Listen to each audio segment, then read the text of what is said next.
اعوذ باللہ من الشیطان الرجیم، بسم اللہ الرحمن الرحیم۔ آج ہم قرآن پاک کو خواب میں دیکھنے کی، سننے کی، پڑھنے کی تعبیر جانیں گے، اور ہم اس خواب کو خود کس طرح سے معلوم کر سکتے ہیں یہ بھی جانیں گے۔ خواب میں قرآن مجید مصحف میں دیکھ کر پڑھنا علم و حکمت اور قدر و منزلت کا پتہ دیتا ہے، کیونکہ قرآن مجید سے حکمت مراد لی جاتی ہے۔ اگر کوئی خواب میں یہ دیکھے اس نے قرآن مجید کا نسخہ خریدا ہے تو اس کا علم لوگوں میں پھیلے گا۔ اگر کوئی خواب میں دیکھے کہ بادشاہ نے اسے قرآن مجید کا نسخہ دیا ہے تو وہ جج کے منصب پر فائز ہوگا اور اس کا عدل و انصاف لوگوں میں مشہور ہوگا، کیونکہ قرآن مجید شرعی احکامات پر مشتمل ہے۔ اگر کوئی عام آدمی خواب دیکھے کہ وہ قرآن مجید کے اوراق کھا رہا یا اس کی سطریں کھا رہا ہے تو اس کا مطلب ہے کہ وہ تلاوت قرآن مجید کر کے روزی روٹی کمائے گا۔ اگر کوئی یہ دیکھے کہ وہ قرآن مجید کو بوسہ دے رہا ہے تو یہ اللہ کی عبادت میں کوتاہی نہ کرنے کی علامت ہے۔ اگر کوئی یہ دیکھے کہ وہ قرآن مجید کو پھاڑ رہا یا جلا رہا ہے تو یہ اس کے بدعتی ہونے کی علامت ہے۔ اگر کوئی یہ دیکھے کہ اس کے ہاتھ میں قرآن مجید یا کوئی اور کتاب ہے، جب اس نے کتاب کو کھول کر دیکھا تو کوئی لکھائی نہیں، تو اس کا مطلب ہے خواب دیدہ کا ظاہر اس کے باطن سے مختلف ہے۔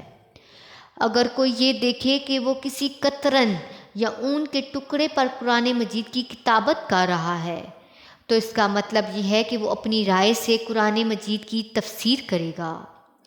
امام حسن بصری نے حضرت امام ابن سیرین نے عرض کیا، میں نے خواب دیکھا کہ میں کپڑے پر قرآن مجید لکھ رہا ہوں۔ حضرت امام ابن سیرین نے فرمایا، اللہ سے ڈرو اور اپنی رائے سے قرآن کی تفسیر مت کیا کرو۔ اگر کوئی خواب میں یہ دیکھے کہ وہ قرآن کھا رہا ہے تو اس کے معنی یہ ہیں کہ وہ قرآن کا ذریعہ معاش بنائے گا۔ اگر کوئی یہ دیکھے کہ وہ قرآن سن رہا ہے تو اس کے معاملات سدھریں گے اور انجام کار بہتر ہوگا۔ اگر کوئی خواب میں یہ دیکھے کہ اس سے قرآن چھین لیا گیا ہے تو اس کا علم جاتا رہے گا اور وہ نیک اعمال کرنا چھوڑ دے گا۔ اگر کوئی خواب میں یہ دیکھے وہ قرآن ختم کر رہا ہے تو اس کی اچھائی بڑھے گی اور وہ اپنا مقصد حاصل کرے گا۔ اگر کوئی خواب میں یہ دیکھے وہ قرآن پاک کی تلاوت کر رہا ہے تو اسے چاہیے کہ اس آیت پر غور کرے جو وہ خواب میں پڑھ رہا تھا۔ اگر آیت میں خوشخبری دی گئی ہے تو اس کے لیے خوشخبری ہے، اگر آیت میں عذاب کا ذکر ہے یا ڈرایا گیا ہے تو یہ اس کے لیے انتباہ کے مترادف ہے۔ خواب دیکھنے والا اگر کسی کام کی کوشش میں لگا ہے اور آیت میں اس کام کا تکمیل کا ذکر ہے، وہ کام پورا ہو جائے گا ورنہ پورا نہیں ہوگا۔